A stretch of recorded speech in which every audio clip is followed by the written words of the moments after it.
জয় গুরু, সুপ্রভাত, হরি ওম। ওম অখণ্ড সংহিতা বা অখণ্ড মণ্ডলেশ্বর শ্রী শ্রীমৎ স্বামী স্বরূপানন্দ পরমহংসদেবের অমৃতময় উপদেশবাণী, ঊনবিংশ খণ্ড। সময়ানুবর্তিতা।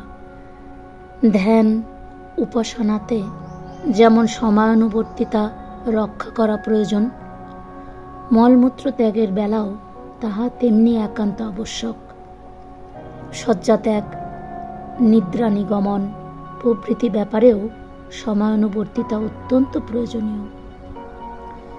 দেখো, আমি যে ঘড়ির কাঁটায় কাঁটায় সভাস্থলে যাই, এ কথাটা সর্বত্র এক প্রসিদ্ধ প্রবাদে পরিণত হয়েছে।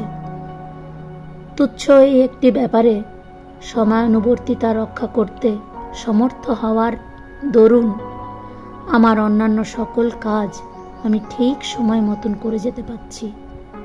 আমার বক্তৃতার দৈর্ঘ্য দেখে যেমন তোমরা অবাক হচ্ছ, আমার চিঠিপত্রের সংখ্যা দেখলে তোমরা তার চেয়ে অনেক বেশি অবাক হবে। অনেকেই প্রশ্ন করেন, এই চিঠি লিখি কখন? প্রতিটি মিনিট সময়ের সদ্ব্যবহার করতে হলে সময়ানুবর্তিতা ছাড়া উপায় নেই।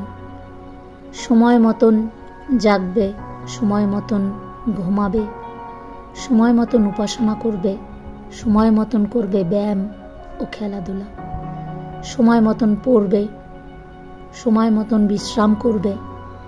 অল্প কিছুদিন এভাবে চলবার চেষ্টা করলেই কদিন পরে দেখতে পাবে যে সবই স্বাভাবিক হয়ে এসেছে।